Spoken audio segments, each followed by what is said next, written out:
14장. 이제 유월절과 무교절까지는 이틀이 남아 있었다. 그런데 대제사장과 율법학자들은 계략을 꾸며 예수를 죽일 방도를 찾고 있었다. 그러나 그들이 말했다. 명절 중에는 하지 말자. 그래서 백성의 소동이 일어나지 않도록 하자. 예수께서 베다니 나병 환자 시몬의 집에서 식사하실 때 한 여인이 매우 값진 향유, 곧 순전한 나드 향유가 든 옥합을 가지고 왔다. 여인이 옥합병을 깨뜨려 향유를 예수의 머리에 부었다. 거기 있던 사람들 중 몇 사람들이 화를 내면서 스스로에게 이렇게 말했다. 어찌하여 향유를 이렇게 낭비하는가? 저 향유를 300데나리온 이상을 받고 팔아서 가난한 자들에게 줄 수 있을 것인데. 그리고 그들은 그 여인을 책망했다. 그러나 예수께서 말씀하셨다. 여인을 내버려 두어라. 너희가 어찌하여 그 여인을 괴롭히느냐? 이 여인이 내게 좋은 일을 했다. 이는 가난한 사람은 항상 너희와 함께 있을 것이니 너희가 원하는 때에 언제나 그들을 도울 수 있기 때문이다. 그러나 나는 너희와 항상 함께 있는 것이 아니다. 이 여인은 자기가 할 수 있는 일을 했다. 이 여인은 미리 내 몸에 향유를 부어 내 장례를 준비했다.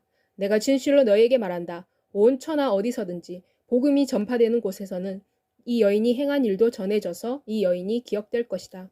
12 제자 중에 하나인 가롯 유다가 예수를 넘겨주려고 대제사장들에게 갔다. 그들은 유다의 말을 듣고 기뻐하며 그에게 돈을 주기로 약속했다.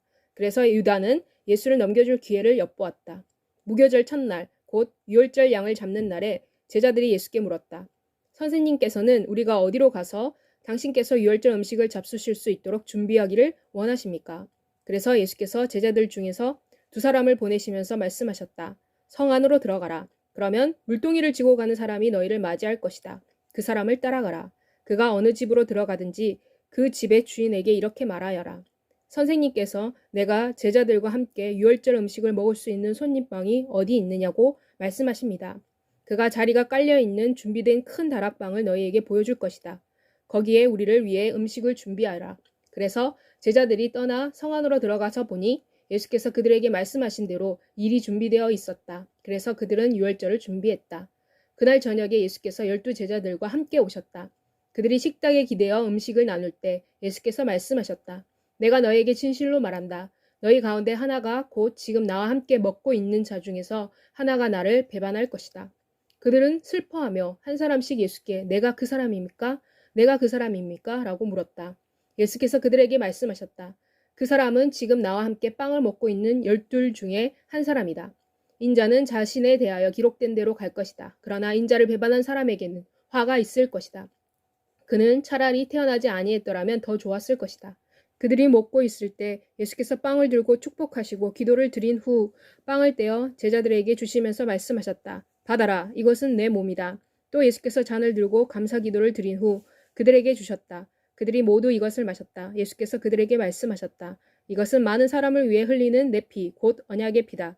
진실로 내가 너희에게 말한다. 내가 하나님 나라에서 새 포도주를 마시는 그날까지 나는 포도나무의 열매에서 난 것을 마시지 아니할 것이다.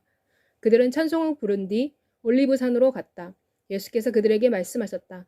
너희가 모두 나를 배반할 것이다.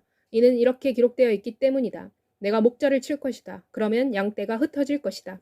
그러나 내가 살아난 후에 너희보다 먼저 갈릴리로 갈 것이다. 베드로가 예수께 말했다. 모든 사람이 배반할지라도 나는 그렇게 하지 아니할 것입니다. 예수께서 베드로에게 말씀하셨다. 내가 너에게 진실로 말한다. 바로 이 밤에 닭이 2번 울기 전에 내가 3번 나를 부인할 것이다. 그러나 베드로는 힘을 주어 말했다. 비록 내가 주와 함께 죽을지라도 결코 주를 부인하지 아니할 것입니다. 다른 모든 제자들도 같은 말을 했다. 그들이 겟세마네라고 불리는 곳으로 왔다. 예수께서 제자들에게 말씀하셨다.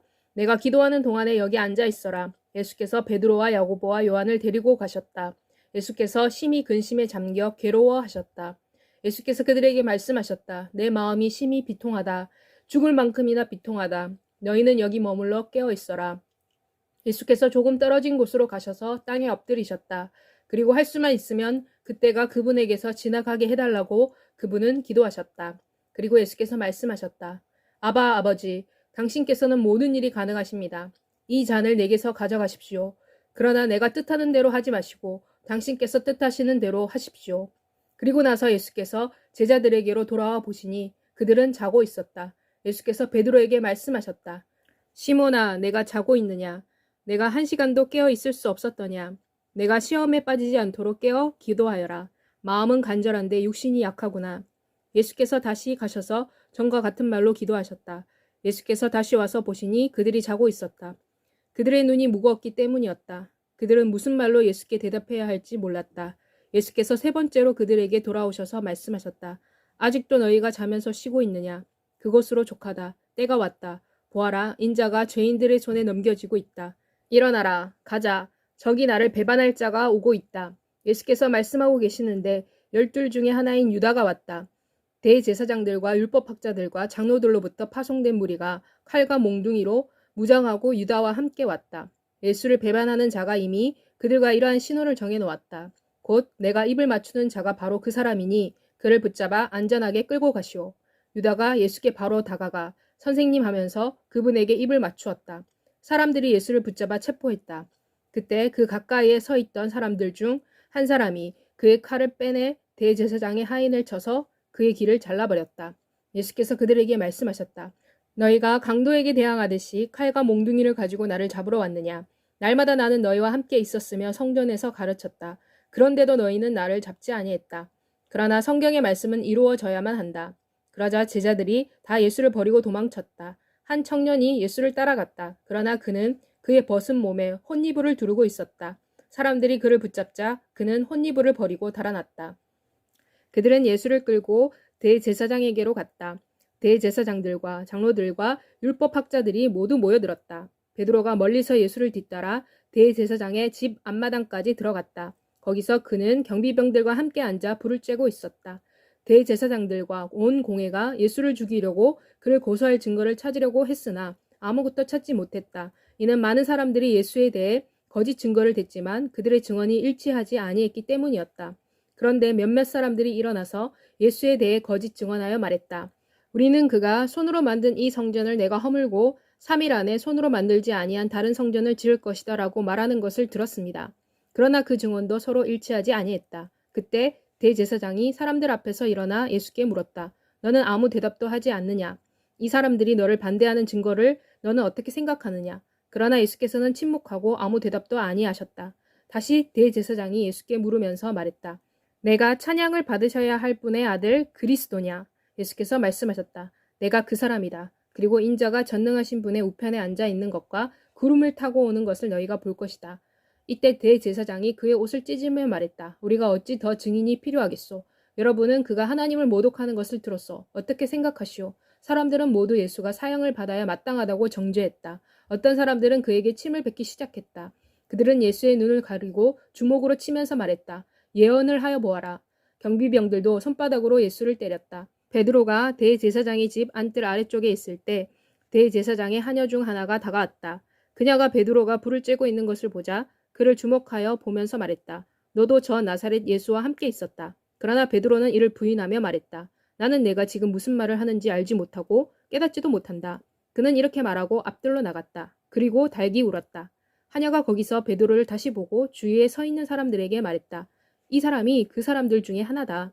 다시 베드로가 이를 부인했다. 잠시 후에 옆에 서 있던 사람들이 다시 베드로에게 말했다. 너도 그들 중에 한 사람임이 틀림없다. 내가 갈릴리 사람이기 때문이다. 그러나 베드로는 자신을 저주하고 맹세하며 말했다.